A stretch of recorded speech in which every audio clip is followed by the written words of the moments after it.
হাজার বছর ধরে আমি পথ হাঁটিতেছি পৃথিবীর পথে। সিংহল সমুদ্র থেকে নিশীথের অন্ধকারে মালয় সাগরে অনেক ঘুরেছি আমি। বিম্বিসার অসুখের ধূসর জগতে সেখানে ছিলাম আমি। আরো দূর অন্ধকারে বিদর্ভ নগরে আমি ক্লান্ত প্রাণ এক। চারিদিকে জীবনের সমুদ্র সফেন। আমারে দুদণ্ড শান্তি দিয়েছিল নাটুরের বনলতা সেন।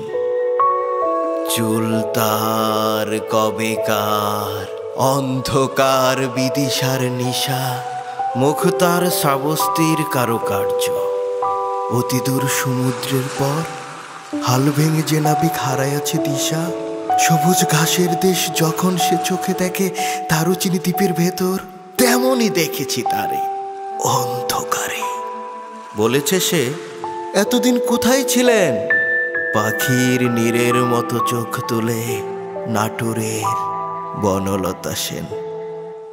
সমস্ত দিনের শেষে শিশিরের শব্দের মতন সন্ধ্যা আসে। ডানার রৌদ্রের গন্ধ মুছে ফেলে চিল। পৃথিবীর সব রং নিভে গেলে পাণ্ডুলিপি করে আয়োজন। তখন গল্পের তরে জোনাকির রঙে ঝিলমিল।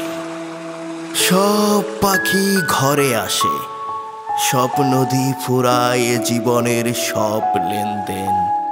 থাকে শুধু অন্ধকার, মুখোমুখি বসিবার বনলতা সেন।